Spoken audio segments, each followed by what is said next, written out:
I use the metaphor often of like, if passion's a fire, then community is the oxygen that sustains that fire. And that's where I think like good community is going to encourage you in the low seasons, and they're going to encourage you in the high seasons to keep going, to keep pressing into where you want to go. Welcome to Rise and Shine, the podcast where we dive deep into mindset in sport and hear the untold stories from athletes that are both at the professional, elite level, as well as others who are connected. Today on the podcast, I'm so excited to have Maxime Rooney, who is a professional swimmer, just retired, and he swam at the University of Florida and the University of Texas. More than Maxime's time as a swimmer, he also has found that community has been something that's really important to him. His teammates, as well as his classmates, really helped drive him and, as he said, stoke his fire. Maxime talks about the power of community, how to find it, and the different pieces that having a strong community and mentors really have.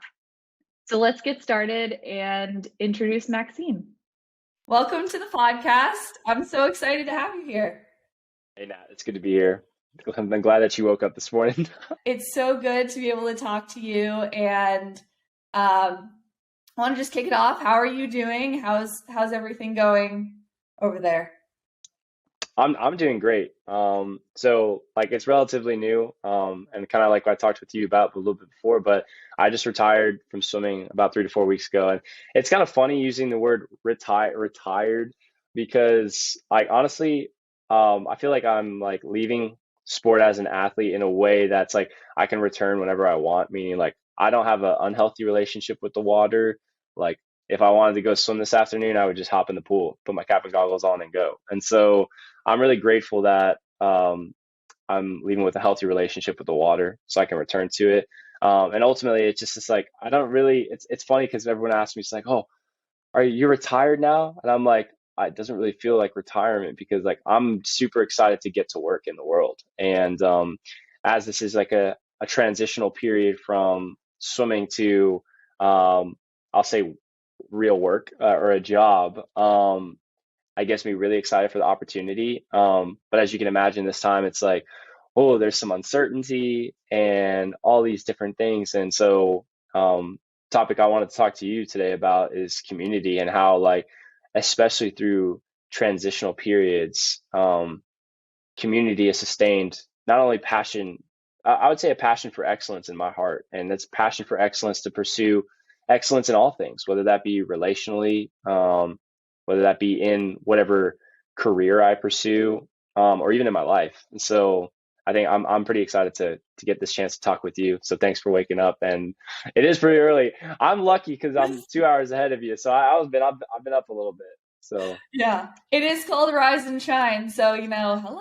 Yeah. But yeah, thank you so much for sharing that. I think and what you said there, that you can just jump back into the pool, I think is something that is so unique, really, because most athletes, when they retire, or even for me, I swam in college, and after I am just getting back. I just did my first pool workout after 5 years. Like, okay, I can do this. So I really love that. So I want to jump into the topic of community that you just talked about, and swimming, right, being an individual sport. I think a common misconception is that there's less community than if you were on a basketball team, right? Yeah.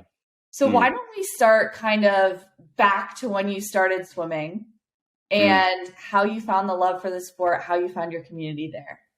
Yeah, man. Okay, so to give you like a quick rundown of like, I started swimming when I was 4 years old, and so 4 to 8 years old, I was with my local like summer league team. They were called the Fireballs, and then around 8 years old, they were like, you should move on if you want to get better.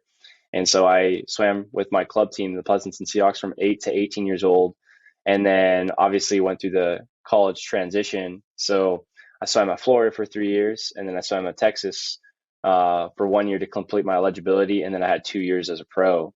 And so like obviously through each stages of transition from summer league to club to I'd say the collegiate level to even the pro level, because I was fortunate enough to compete for LA Current, which is an ISL team, for 2 years too, which paralleled my professional career.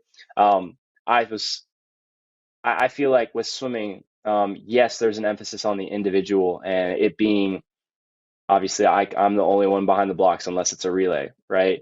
And so it's nice because there could be that hyper focus on individuality, but I think we see that through like the teams and through different transitions from team to team, there's a built-in community there that's really important.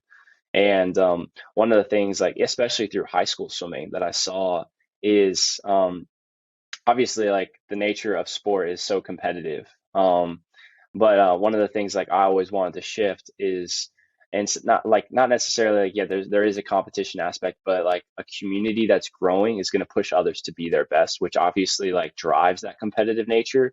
And so it's like, I think in essence, sometimes competition can be like, oh, because you're faster, you're better than one person and that you're higher value than one person. And I think a good community says like, okay, we're all of the same value, but we want to see each other at its best. And so that's what I've been really fortunate enough from like really successful programs, like obviously Florida and Texas on a college level are very successful college programs, to see that's like, man, everyone wants, everyone wants each other just to do their best. And so that's what I've been really, I feel like fortunate to experience, because it's ultimately not only led me to sustain like my passion for swimming, but it's also had me grow as a swimmer, but also as a person. So that's why, like, that's just like a brief rundown of like, I'll say transition to transition. And like even we talked about before, reason why this like topic is so important to me is I was like asked a question a while ago, and they're like, do you have any advice for incoming freshmen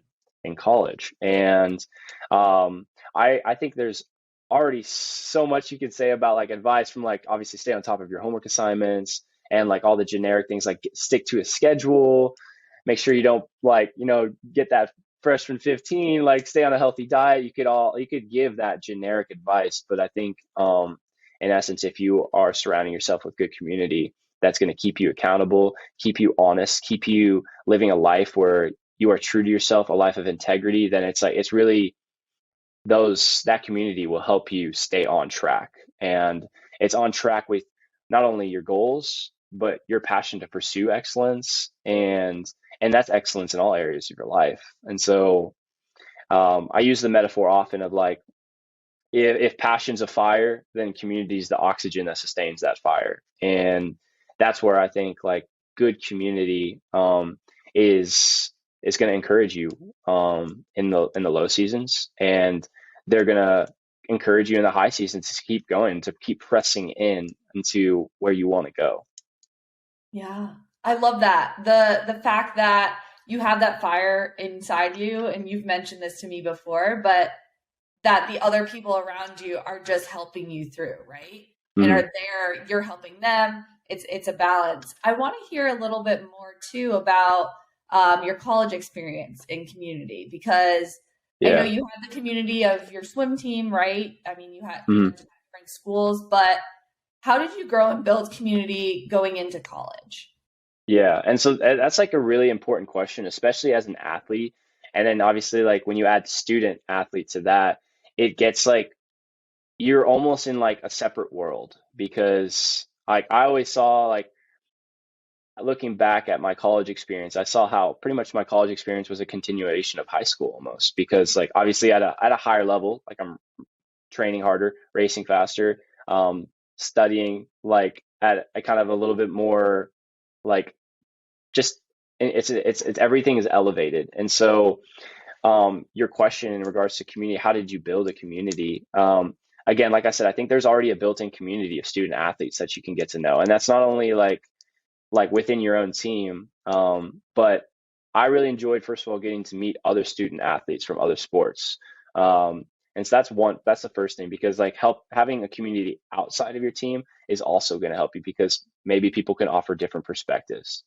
And so you can have that through like, okay, maybe a track athlete can offer you a different perspective on competition. but they still understand the nature of competition and like the work that goes behind it, the lifestyle of what it means like to be disciplined in those areas. And then at the same time, like what I really enjoyed, and I really started enjoying it in college. When I was at Texas, I started getting to know my classmates a bit more, especially as an English and a communications major. Those classroom environments were a lot more collaborative, so like discussion was required, and it was discussion in the classroom, but also on discussion boards and like meeting outside to talk with people about um, not only like obviously books, but just like topics that were going to be discussed in class. And so we wanted to be prepared, but also just getting to know them. And so that's where I think reaching out into the classroom to meet that community too, because especially like it once you get like very major focused and major specific in regards to like what classes you're signing up for, like those people have similar interests. And so that's another easy way to kind of like really create a community of like, oh, this person likes science or this person likes math and they have a brain that's similar to mine. So I think obviously like a built-in swimming community, like a built-in community through athletics, then you have like a very easy way to like meet people and build a community around what you're interested in. And then also outside of it, it's like there are so many things offered in regards to like intramurals, hobbies, clubs. I know like personally my brother, he's in the Filipino club at school right now. And so it's like obviously he gets to enjoy like that kind of cultural similarity. And like I know that a big thing for me was diving in and getting involved in my church. And so finding individuals around my age, and it's because especially through this time, like I feel like everyone's looking for community, and that 18 to 22 age, and even afterwards, like 23 to 28, we're seeing that's like uh, more often than not, people like the first thing they claim to be is like lonely. And so I think it's really important right now to be like, okay, 18 to 22, like, yes, you can have those friends, but like establish the habits that are going to expose you to get involved in those different areas. And so I'm seeing now that the benefits of this community, I still keep in touch with my swim friends. I still keep in touch with some of my classmates, and like I'm getting involved in my church. And so it's just like that community is really, it's really first, it's kept me honest, to not be lazy with my walk. And I'll say like my walk towards excellence in like my job, or even like in this time of transition, it's really easy to be like, oh my gosh, where am I going? What am I doing? And it's like, at least I have I'm not alone in that. That's a comforting thing. And also it's like, I know that other people feel that they're like it's just not meant to be done alone and to walk alone. So that's where I think community is really important, because we're all walking. So it's just like it's better to be walking together, you know. So and yeah, community is so important because I mean, can you imagine like just being alone in the world? I mean, even during quarantine, you know, when yeah, I know I lived alone, I was like, but we still had community. You were still able to FaceTime or talk to someone like this, which I think yeah, is super important as well. But I mean, community is that driving piece. So I yeah. want to hear a little bit more too about kind of how you jumped into. So you were talking to your classmates, and you said that was during your senior year. Tell me a little bit about some struggles that you had, maybe finding community outside of sport in your first 3 years at Florida. Yeah, I mean, so I would say like when I was at Florida, I was the type of person that first of all, I was just hyper focused on like sticking to my schedule. So I didn't really make opportunities outside of it to just really kind of expand like my focus. I was hyper focused. I was focused on like, okay, good grades, good swimming. That was pretty much it. But then I was like, wait, when I transferred, I was like, I really wanted a little bit more balance. And so one of the things that I immediately did was like I just kind of took my time around classes. It's like, okay, I started meeting people, talking with them, and honestly, just like a very simple way is like saying like, hey, do you want to go like just you want to go study together, or do you want to like you want to exchange numbers and maybe we could talk about this. And like I started doing that a little bit my junior year when I was at Florida, and so that maybe made it easier when I came to Texas because I was starting to make those habits. Honestly, how that came about was like uh, I was taking a French class, and my mom's Belgian, so she corrected my speaking right away. And so a lot of people noticed how like my speaking was a little bit like sharper because of like the R's and all that. And so people started like asking me, and I'm like, oh, well, I mean, if you want to study together, like let's get together, like let's create a group chat and let's all get together to study for this test or to give you some tricks. And I mean, that's just also a very easy way. Because you do that over food, or you just do that in like a cool location like like a library or in the park. So it's like that. I feel like that's just a really easy way to, again, through the common like we're all trying to get better at what we're learning, and we're obviously trying to get a good grade. But at the same time, it's just like, oh, it's really nice to meet you too. So Yeah. I think that that's so important, right? And you even talk about in your transition now, you're not so mm, much like, okay, swimming's been my whole life, now what? But yeah. you've slowly built in those different communities, those different interests and different hobbies and things that are outside of swimming. So Mm, like the communications and the English. yeah. And I was a comm major, so I totally get it when it's like, yep, you got to talk, Yeah, especially you have to talk. yeah, and English. So I want to jump into to kind of your transition now because I think that's really important. Mm, You're just at the start of it.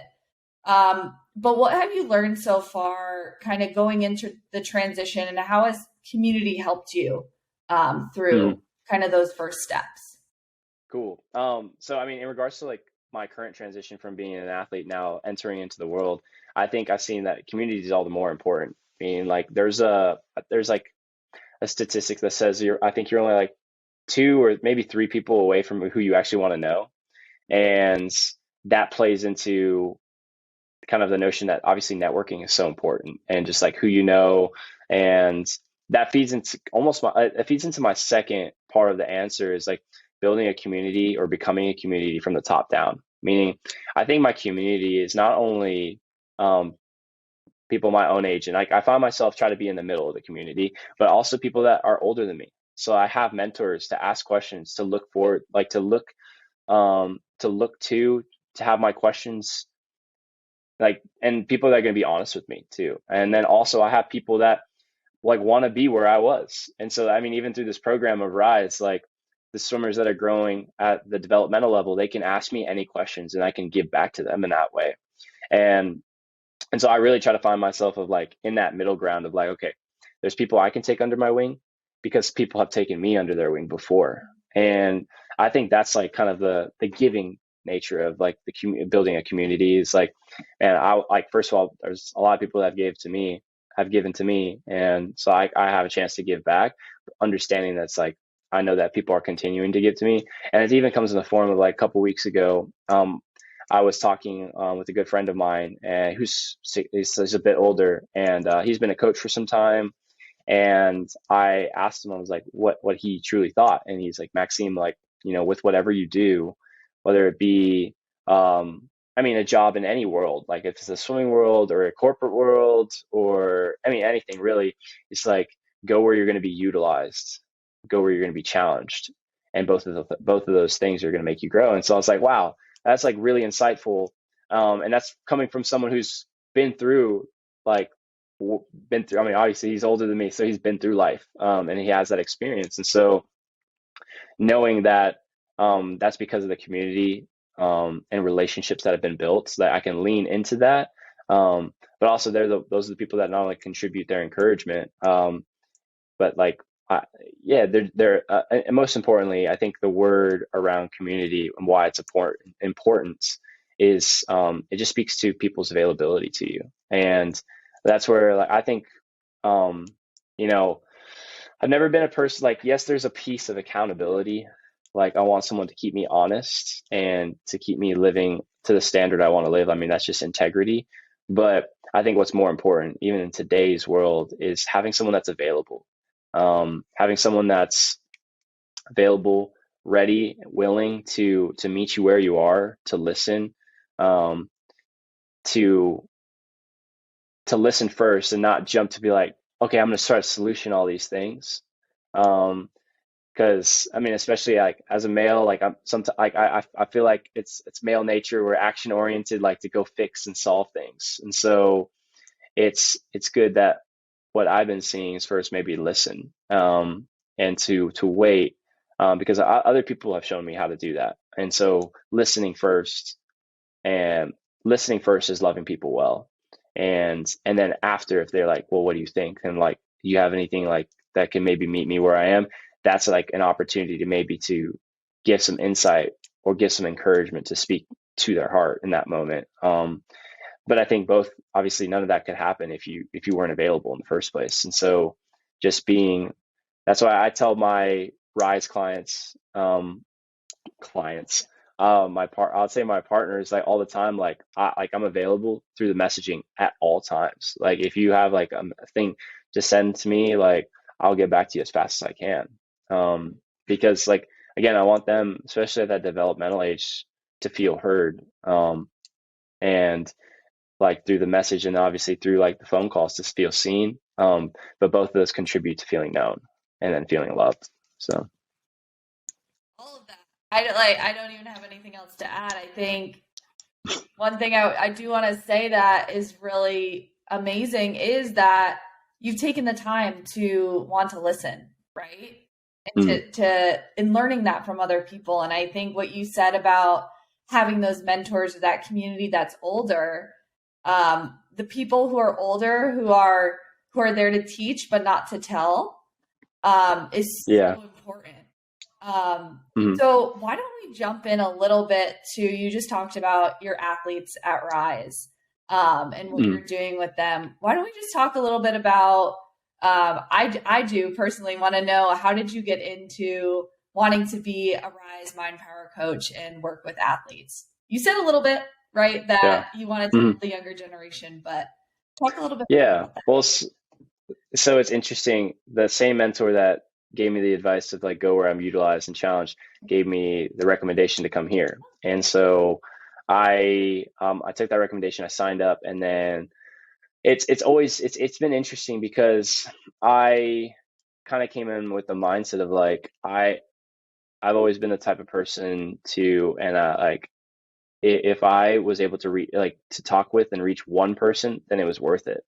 And whether it be like, even like if I talked with one person this whole year as like a 1 year Rise mentorship partner, like all that, then it was worth it. But I've been seeing that, like, I'm like, wow, okay, another one comes in. And so to give that whole value, like to value them, but also like, okay, I'm going to give my whole effort to this. That's been really cool to see because, again, having a heart for one person, like, and encouraging them where they are, they're going to grow, and then they're going to give that to someone on and pass it on. And so I think that's what's really cool too. I mean, and I really liked, I enjoyed being a part of the podcast and like writing, I'm going to write a blog for you guys too. But I'm also like, I really enjoyed speaking to the parents too, because ultimately, having swum for 20 years of my life, there are a lot of experiences that I think are beneficial to pass on. And that's my own personal, like, I know there are a lot of people. So I just feel very privileged and lucky to have this opportunity to be able to share that through communication. So yeah, you're using, right, you said you're using your skills, but you're being challenged. It's not easy to hop on a call with an athlete or to talk to someone, and through the communities that you've built and the mentors you've been able to do that and give back, which is so awesome. My last kind of question here that I wanted to ask, so community grows, shifts, and changes, right? We build friends and community in high school that we may not be friends with anymore.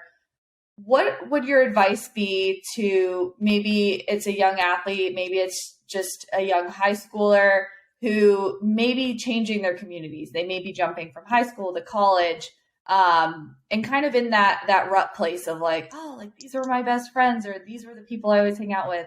What would your advice be about that, like transitioning through different communities? Yeah, that's a great question. And I think there's two practical answers with that. So I mean, even before you get to college, we all go through transitions from elementary school to middle school, from middle school to high school. And like, that's like, I mean, unless you go to a private school that's like K to 12, like I went to school for it's like 1 to 5, 6 to 8, and 9 to 12. So it's like I was changing schools. So I went to 3 different schools. And I would say practically is to keep in touch with your old friends. That's one way. Because I wouldn't even say old friends, like they're still friends, that they're there. And then so like they're not going to go away. And that's like, I'm really lucky. I had a really good couple close friends, from high school that I still keep in touch with, that I kept in touch with through college, and they kept in touch with me. And so that's what obviously keeps that relationship alive. The second piece of practical advice that I would offer is just start with one person. I think it's like, you talk about becoming a community of people, or building a community of people. Um, and it's like super overwhelming because I'm like, oh, I want like all these friends and like this big like hangout or a party or like a grill because like sometimes like in college you have game days, right? It's like, okay, I want to go grill with all these people, but it's like if you start with one, that one person's going to know someone else, and then you like that's how you start becoming a community. It's like, oh yeah, friends. And so I would just say start with the one, and like once you make that one, like you both can be intentional about your efforts of like, oh yeah, this person seems really cool and I think they would like hang out with us, or like, oh, uh like let's all go play basketball together. You can invite another person or two or three, and like basketball courts, like it's like a 5v5 situation, so you need 5 people on your you need 4 other people on your team, so it's like that's a really easy way, and then you meet the other team, and so it's like it just grows really quickly. So I think, to be, like I said, very practically and very honestly, it's start with one. And I honestly believe that's like kind of with anything in life. Like I wouldn't take a jump forward. Like I'll take one step forward. That's just like I'm not gonna when I was young, I didn't just like start swimming in the deep end. I started like so I mean just like incremental steps, and changes little by little, and that's what really builds like a big community. So And it's what you just said there too. It's not about quantity of friends or quantity of your community. yeah, It's about the quality of those relationships. So yeah, yeah. yeah, and that's especially like, again, like I'll just give some relevance to this of where I am right now. Like Austin's probably like 2 to 3 million people, and like one of the things that I set out was like, okay, I just want to talk to like one new or random person a day. Like I can get their name. It could be like a totally insignificant conversation, but it's just like at least like someone feels known today, and it's like, okay, I met one person. Right. So that's just like, it's like I kind of like, it's not really, it's like a cool challenge, but also it's like, in a way, obviously, like if that person doesn't like open up and accept you, then it's like you put yourself in a position to be courageous and to talk with them. And like that's where I think it's like it's really cool, because it's pretty obvious to see whether or not you'll want to be friends with them right away. Right. So Mm-hmm. that's where it's like you have that choice too. So just putting yourself out there, and that's where like I think it's like I can end with this. Yeah. It's like simply the quote's like, to make a friend is to be a friend first. Wow. What a wonderful conversation. I know I learned so much about how community is our oxygen. Community is there to help push us in the times of good and bad, like Maxime said. And one of the great things about Rise and what we have at Rise is that community for current, previous, and retired athletes to connect. And that is something that is so special. As Maxime said, he just retired from sport, but he can jump back in the pool anytime, which is something so unique and so exciting, because he did find that community both in the pool and out of the pool. To learn more about Rise and Rise athletes and how you can get involved, visit rise-athletes.com. You can see a list of all of our Mind Power coaches by clicking on Mind Power at the top and scrolling down to seeing the coaches.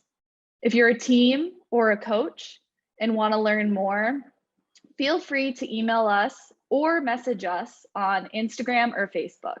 You can email us at rise@rise-athletes.com or follow us on social media at Rise Athletes. I'm so excited to continue these conversations and to really help athletes and those who are no longer athletes really learn more about mindset. Have a great day, everyone.